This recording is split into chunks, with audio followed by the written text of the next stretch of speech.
안녕하세요. 이라디오입니다. 네, 오늘은 제가 포노사피엔스라는 책을 가지고 왔어요. 최재분 교수님께서 지은 책이고요. 제가 이 책을 반 정도 읽었을 때 마침 그 최재분 교수님이 이 포노사피엔스 책에 대한 강연을 하러 다니시더라고요. 그래서 제가 그 우연히 알게 돼가지고 가서 강연 들을 수 있었고요. 그래서 이 책 그때 반 정도 읽고 그리고 강연을 들었는데 훨씬 그래도 도움이 많이 됐었고 저에게 이렇게 또 책에 사인을 당연히 받아왔죠. 책을 가져가서. 그래서 포노족의 대스타가 되시길 이렇게 해서 이렇게 사인을 해주셨어요. 그래서 예, 감사하죠, 저야. 네. 그, 이 포노사피엔스라는 말은 어떻게 나온 거냐면요. 영국의 경제주간지 이코노미스트가 지혜가 있는 인간이라는 의미의 호모사피엔스에 빗대어 포노사피엔스, 그러니까 지혜가 있는 폰을 쓰는 인간이라고 부른 데서 나왔다고 해요. 그래서 우리 호모사피엔스가 폰을 쓰고 있어서 포노사피엔스, 이렇게 생각하시면 될 것 같습니다. 그래서 스마트폰이 낳은 신인류다 그러는데요. 그래서 제가 이 책에서 좀 이렇게 뽑은 글들이 있어요. 이거를 제가 여러분들에게 좀 이렇게 읽어드리면서 이야기를 좀 전해드릴게요. 포노사피엔스 문명의 가장 큰 특징. 우리가 왜 문명이라 그러면 이렇게 문화들이 모여서 그게 커다란 그 문명이 되는 거잖아요. 그래서 포노사피엔스라는 문명이 이제 만들어졌다는 거죠. 이 문명의 가장 큰 특징은 모든 권력이 소비자에게로 이동했다는 거예요. 모든 권력이 소비자에게 이동했다. 그래서 예전에는 좀 큰 기업이나 이런 데서 뭐 마케팅 어떤 광고 뭐 이런 걸 통해서 이렇게 했다면 지금은 이제 그런 파워보다 소비자의 파워가 훨씬 더 크다는 이야기입니다. 그래서 포노사피엔스의 마음을 살 수 있는 상품이나 서비스를 만드는 것이 성공의 비결이다. 지금은 거의 SNS, 뭐 이 스마트폰 안에서 모든 거 구매도 직접 가서 안 하죠. 저희들이 거의 다 지금 뭐 아침 배송 이런 식으로 되잖아요. 그래서 모든 게 배달. 지금 편의점도 보니까 배달이 다 되더라고요. 그래서 정말 우리나라는 왜 그런 얘기 있잖아요. 돈만 있으면 우리나라가 제일 살기 편하다고. 네. 뭐 아무튼 그 얘기는 좀 약간 열애지만 어쨌든 그래서 포노사피엔스의 마음을 살 수 있는 상품이나 서비스를 만드는 것이 성공의 비결이다. 그리고 스마트폰의 등장으로 인류의 소비 방식이 바뀐 것이 혁명의 직접적인 원인이다. 그러니까 자발적인 선택을 한다는 거죠. 소비자들이 자발적으로 선택을 하고 이 선택받지 못하면 생존할 수 없다라는 거예요. 내가 만약에 어떤 상품을 만들었는데 그럼 아무리 내놔도 소비자들이 선택해주지 않으면 그러면 생존할 수 없다는 거죠. 그리고 아이폰의 탄생이 세상의 주인을 60대에서 30대로 바꿔버렸다. 단 10년 만에. 10년 만에 그러니까 아이폰 탄생이 지금 10년 됐고요. 그게 세상의 주인을 60대에서 30대로 바꿔놓았다는 이야기예요. 그래서 이 이야기는 저희가 기존에 60대들, 저희가 왜 그런 게 있었잖아요. 기존에는, 어른들에게 배울 수 있는 지혜가 있었잖아요. 저희가 뭐 책을 통해서 배우는 것도 있었지만, 이 어른들에게 배우는 게 많아서 어른들을 공경하고 이런 게 있었었는데, 지금은 아이들도 너무너무 똑똑한 게 이 스마트폰을 다 가지고 있으니까 이 안에 뭐 다 검색해서 우리가 구글링을 통해서 다 할 수 있잖아요. 다 알잖아요. 그래서 요즘 아이들은 그래서 정말 똑똑해요. 그리고 어른들께 물어보는 것보다 직접 내가 알아봐서 그 많은 정보를 다 볼 수 있으니까. 그래서 그 세상의 주인이 지금은 60대에서 30대로 바뀌었다는 얘기고, 오히려 지금 60대나 이런 분들은 좀 밀려가는 거죠. 그쵸? 이거에 적응을 못하면, 스마트폰에 적응을 못하면 오히려 도태되고, 그쵸? 그래서 이렇게 막 배우잖아요. 어른분들을 위한 이런 스마트폰 강의 같은 게 있고, 저희 아빠는 사실 좀 이런 데 좀 빠르신 것 같아요. 그래서 스마트폰도 처음에 나왔을 때 막 적극적으로 배우시려고 그런 데 가서 그 스마트폰도 배우시고, 지금도 저희가 집에 간혹 가면, 친정에 가면 계속 궁금하신 거 쫙 다 물어보세요. 다 물어보시고 공부하시고 컴퓨터도 공부하시고, 네, 그렇게. 그러니까 어떻게 적응해 나가느냐에 따라서 되게 다른 것 같더라고요. 그래서 지금같이 이렇게 뭐든지 지금 빠르게 흘러가는 세상에는 40대인 저도 굉장히 노력을 해야 되는 거죠. 지금 유튜브를 제가 이렇게 찍는 것도 왜 처음에 시작할 때 유튜브 전혀 어떻게 찍나 이렇게 하다가 일단 시작하자 하고 이렇게 시작했고요. 지금 뭐 천천히 오고 있지만 네, 쭉 가는 게 중요하겠죠. 그래서 이런 거 하나하나가 다 필요하다는 생각이 듭니다. 그래서 세상의 주인이 60대에서 30대로 바뀌었다. 그리고 익숙한 스마트폰 게임 방식을 기존의 비즈니스 모델에 적용해서 비즈니스의 패러다임을 바꿔보자는 기업이 탄생했다. 그게 바로 우버 택시 아시죠? 그거는 이제 저희 나라에서는 이게 우버가 불법이라고 제가 알고 있고, 어쨌든 지금 전 세계적으로는 지금 이 우버가 굉장히 이제 많이 퍼져나가고 있는 거고요. 그쵸? 네, 이것도 뭐 이거는 이제, 우리나라도 한번 생각해 볼 만한 어쨌든 그런 여지가 있는 네, 문제인 것 같습니다. 그다음에 세계 소비 문명의 트렌드가 디지털 시대로 본격화되는 건 가는 세월과 함께 절대 막을 수 없는 변화의 방향이다. 세계 소비 문명의 트렌드. 소비라는 게 이제는 다 디지털 시대라는 거죠. 지금 아침 배송되는 거, 아침 배송도 아니고 새벽 배송이라 그러죠. 뭐 새벽 배송 문 앞에 바로 다 갖다 주고, 그래서 지금은 그 커다란 마트들 있잖아요. 지금 막 문을 닫는 추세고, 그래서 지금 이런 변화에 대해서 우리가 잘 인지를 해야 될 것 같아요. 내가 어떤 일을 하든, 그렇죠? 그래야 살아남을 수 있는 것 같습니다. 책에 이런 말이 있어요. 조선이 망한 이유는 대륙에 거대하고 강력한 신문명이 도래했다는 것을 모른 채 우리끼리만 잘하면 된다고 생각했기 때문이다. 항상 대륙 문명의 변화를 주의 깊게 살펴야 한다.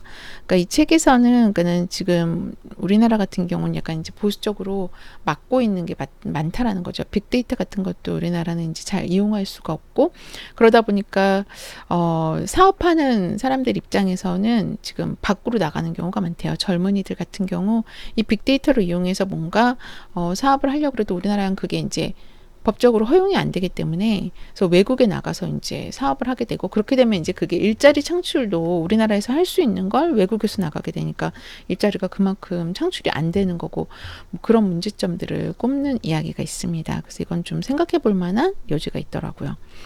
그리고 2018년 5월 22일 시가총액 기준 세계 10대 기업 중 무려 8개가 포노사피엔스를 기준으로 새로운 사업을 성공시킨 기업들이다. 그러니까 이 얘기가 뭐냐면요. 2018년 5월을 기준으로 하면 그 세계 10대 기업, 10개 손가락 안에 드는 기업 중에 8개가 포노사피엔스를 기준으로 사업을 성공시킨 기업들이라는 거예요. 그러니까 스마트폰을 들고 있는 그 사람들을 겨냥한 사업이라는 거죠. 1위가 애플이고요. 2위가 아마존, 그 다음에 3위, 5위가 구글과 페이스북, 4위가 마이크로소프트. 그래서 이런 식으로 8개가 포노사피엔스를 기준으로 그 새로운 사업을 구축한 회사들이라는 거예요. 그래서 그만큼 지금은 이 스마트폰, 포노사피엔스들을 위한 그런 사업이, 네, 그런 사업들이 번창한다는 그런 얘기가 되겠죠. 시대가 그렇게 되었다는 얘기죠. 그리고 미국이 지금 지금 제가 말씀드린 아마존, 애플, 구글, 페이스북, 마이크로소프트, 이게 다 미국 기업이잖아요. 그래서 미국이 포노사피엔스 시대의 리더 국가라는 것을 자본이 입증한 사례다. 그래서 자본이 선택한 문명의 표준은 포노사피엔스 시대다. 그래서 이제 뭐 생각이 있는 그런 좀 창업을 하려는 사람들은 이 포노사피엔스를 겨냥해서 사업을 만들겠죠. 그렇죠? 스마트폰을 갖고 있지 않은 사람들은 불편함이 생길 수 있는 거예요. 그러니까 이건 시대적인 흐름이라는 거죠. 네. 그리고요, 우리나라는 빅데이터를 클라우드에 모으고 이걸 가공해 인공지능을 개발하는 모든 일은 대부분 개인정보보호법 위반에 해당된다. 이게 제가 아까 말씀드린 그래서 빅데이터를 사용할 수 없다는, 우리나라에서는 세계 최고의 디지털 플랫폼 기업들이 주력하는 사업 분야도 모두 불법이다. 제가 이 부분에 대해서는 제가 무슨 전문가가 아니기 때문에 정확히 말씀드릴 수는 없고, 책에 있는 내용을 이렇게 전달하는 정도로 얘기를 마무리하겠습니다. 아마존의 CEO 제프 베조스는 데이터는 고객의 마음이다라고 했다. 그러니까 빅데이터, 어떤 데이터들은 고객의 마음이라는 거죠. 말하자면 빅데이터라고 쓰고 소비자의 마음이라고 읽는 것이다. 그러니까 소비자의 마음을 읽으려면 빅데이터를 활용해야 한다는 거죠. 네. 그건 저도 수긍이 됩니다. 네. BTS 방탄소년단 이야기가 나와요. 방탄소년단의 세계적인 인기는 자발적인 팬덤 소비가 소비 시장에 얼마나 무서운 변화를 가져오는지 확인할 수 있는 매우 특별한 데이터이다. 거대한 글로벌 팬덤을 만들 만큼의 강력한 킬러 콘텐츠가 있었기에 소비자들이 자발적으로 확산시킨 것이다. 그러니까 방탄소년단 지금 글로벌한 진짜 그런 가수잖아요. 정말 애국자들이죠. 사실 우리나라를 이렇게 그쵸 우리나라를 대표하는 가수고 그 BTS의 팬덤 소비 그 팬덤 문화가 만들어져 있잖아요. 그 팬층이 워낙 두터우니까. 근데 이 BTS는 정말 유튜브로만 성공한 사례잖아요. 뭐 이렇게 마케팅을 따로 하거나 그 소속사에서 그렇게 한 게 아니고 오로지 유튜브를 통해서 이렇게 전 세계로 나간 거고 그냥 팬들의 입소문을 통해서 이 BTS 들어봐 뭐 이런 식으로 그쵸? 그게 바로 팬덤이라는 거예요. 팬덤. 팬들의 그 두터운 층. 팬덤이 만드는 소비 문화가 엄청나다는 거죠. 그래서 이런 그 팬덤 문화라는 거 이게 새로운 권력이라는 거죠. 팬덤이 새로운 권력이다. 인류 문명의 표준은 이제 포노사피엔스라고 생각해야 된다. 그러니까 인류 문명의 표준은 포노사피엔스다. 이렇게 생각을 해야 되고요. 디지털 소비 문명에 맞춰 사업을 기획하려면 디지털 플랫폼, 빅데이터, 인공지능에 대한 학습이 꼭 필요하다. 이게 지금 3콤보로 나와 있어요. 디지털 플랫폼이란 게 우리 예를 들면 유튜브, 뭐 다음, 구글 이런 그 플랫폼을 말하는 거고요. 빅데이터는 그런 자료들을 말하는 거죠. 그래서 인공지능, 우리 AI 그쵸? 인공지능에 대한 이런 학습이 꼭 필요하다는 거죠. 디지털 사업을 할 거면 어느 정도 기본적인 걸 알아야 된다는 거죠. 그래서 그 지금 잘하는 10대들은 사실 정말 이런 거를 잘 뭐 써가면서 지금 하고 있지만 정말 그 어느 정도의 공부도 필요한 것 같고 저희들도 물론 그런 것 같습니다. 그러니까 정말 책 한 권씩이라도 빅데이터에 대한 거, 인공지능에 대한 거, 디지털 플랫폼에 대한 거 한 권씩이라도 최소한 읽어야 그래도 이 지금 문명의 흐름을 따라갈 수 있지 않을까? 그런 생각이 좀 듭니다. 디지털 플랫폼에서 성공하려면 소비자가 왕이라는 것을 알아야 한다. 소비자가 왕이라는 말은 예전에도 많이 들었었고 그러다가 소비자가 왕이었는데 이런 왜 감정 노동하는 이런 그런 분들에게 너무 갑질을 해서 그쵸 그 소비자가 왕이라는 말이 사실은 좀 약간 좀 안 좋게 느껴지기도 했었는데 여기서 이 소비자가 왕이라는 걸 알아야 된다 이거는 그런 것 같아요. 이제 소비자가 권력이라는 그쵸 소비자 그 팬덤 그런 데서 다 소비가 이루어진다는 그런 의미를 담고 있는 거라는 생각이 들어요. 그리고 유튜브 생태계의 사업화 법칙 오직 킬러 콘텐츠로 승부하고 성공하면 팬덤이 형성되고 팬덤이 확장되면 사업이 된다. 그러니까 왜 지금 보면 유튜브 그 킬러 콘텐츠라는 거는 소비자를 끌어들이는 힘을 킬러 콘텐츠라 그래요. 그래서 어떤 지금 보면 왜 구독자 수가 어마어마한 그런 사람들 보면 뭔가 그 콘텐츠에 힘이 있기 때문에 구독자도 많고 그게 이제 구독자가 많아지다 보면 팬덤이 형성되는 거죠. 그죠? 두터운 팬층이 형성되고 그 팬덤이 확장되면 그게 사업이 되는 거예요. 사업이. 예를 들어서 그래서 왜 SNS나 뭐 유튜버 이런 분들이 이제 뭐 어느 정도 팬덤이 형성됐을 때 뭐 책 하나 들고 나와서 이 책 너무 볼만해요 라든지 아니면 무슨 뭐 펜 하나 들고 와서 이 펜 정말 너무 좋아요 이러면 어때요? 그 팬덤들은 어떠냐면 그냥 그 사람을 신뢰하기 때문에 그 사람이 말하는 좋다는 거를 사게 돼 있어요. 그쵸? 그래서 이런 게 그 사업으로 확장된다는 이야기입니다. 그래서 모든 성공한 유튜버들은 팬덤을 만드는 킬러 콘텐츠를 갖고 있다. 팬덤을 만드는 킬러 콘텐츠를 갖고 있다는 거죠. 저도 좀 그렇게 되기를 바라고 있습니다. 네. 끊임없이 새로운 문명을 학습하고 변신하며 기회를 창조하는 시대. 끊임없이 새로운 문명을 학습하고 변신하며 기회를 창조하는 시대. 그것이 진정한 의미의 크리에이터다. 거기에는 삶에 대한 진실성도 담겨 있어야 한다. 이게 참 중요한 것 같아요. 진실성. 그러니까 왜 보면 한순간이잖아요. 뭐 연예인들도 인기 절정에 있다가 어떤 그 신뢰를 떨어뜨린다거나 뭔가 진실되지 않은 이야기를 했다는 그런 거가 이제 밝혀지면 그냥 추락이잖아요. 그렇죠? 그래서 이 삶에 대한 진실성 이런 건 기본으로 참 중요하다는 생각이 듭니다. 그리고 왕홍이라는 말이 있어요. 이게 뭐냐면 왕러 홍런의 줄임말이에요. 왕러 홍런. 이게 1인 크리에이터 또는 유튜버, 인터넷 스타라고 할 수 있어요. 이거를 왕홍이라고 요즘에 합니다. 그래서 어디서 왕홍이라 그러면 여러분도 1인 크리에이터나 유튜버 말하는구나, 인터넷 스타 말하는구나, 이렇게 아시면 될 것 같아요. 그래서 이 중국에서의 얘기거든요. 중국 왕홍들은 자본 없이 방송을 시작해서 팬덤을 먹고 성장한다. 그러니까는 그냥 자본 없이, 저도 뭐 자본 없이 이렇게 방송 시작한 거잖아요. 그러면서 이제 팬층이 계속 많아지면 이제 팬덤을 먹고 성장한다는 거예요. 그래서 팬덤이 확대되면 스스로 상품을 선택해서 소비를 일으키고 판매에 따른 이익은 제조사와 나눈다. 그래서 왜 나스닥에 그 이 왕홍 중에 갑자기 제가 지금 이름이 생각 안 나는데 누가 등록이 됐어요. 나스닥 미국 그 증시라고 그러죠. 거기 증권회사에 나스닥이라는데 등록이 된 거예요. 그러니까는 그 사람 하나가 왕홍 중에 하나가.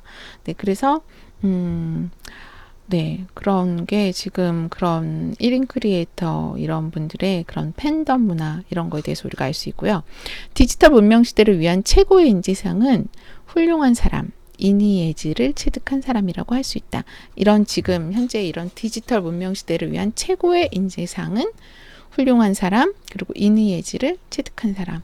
그러니까 어떤 기술적인 것만 너무 잘하고 지금 그것만이 중요한 게 아니라 그러니까 기본적으로 인의예지를 갖추고 그리고 어떤 훌륭함을 갖춘 그런 진실성을 갖춘 사람이라는 거고요. 그래서 이 책에서 마무리되는 건 그거예요. 결국 혁명의 시대, 결국 답은 사람이다.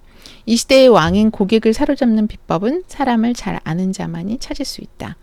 사람을 잘 아는 자만이 성공할 수 있다는 거죠. 그 고객을 사로잡을 수 있다는 거죠. 이 스티브 잡스도 맨 처음에 음악으로 시작했잖아요. 음악으로 이렇게 사람들의 마음을 잘 알고 음악으로 시작을 했었고 그러다가 이렇게 아이폰을 탄생시켰고 그 아이폰에 또 스토리가 있고 저 사람들이 너무 그래서 지금 애플에 대한 그 팬덤이 있잖아요. 그래서 이런 그러니까 결국은 혁명의 지금 이런 혁명의 시대 결국 답은 사람이라는 거죠. 그래서 사람을 잘 아는 자만이 그 고객을 사로잡을 수 있다. 그래서 우리도 지금 그러니까 4차 산업 시대가 되면서 점점 디지털화되고 이렇게 돼가고 있지만 그럴수록 더 중요한 게 이런 인성이 중요하고 그래서 교육에서도 지금 인성교육 중요하게 생각하잖아요. 인성이 중요하고 이런 감성적인 부분에 대해서도 굉장히 중요하게 생각을 하고요. 그래서 그런 거를 놓치지 말고 저희도 알았으면 좋겠다는 생각이 들고요. 이런 새로운 변화를 잘 받아들이고 그 포노사피엔스 문명시대를 리드하는 여러분들이 되시기를 저도 네, 바라겠습니다.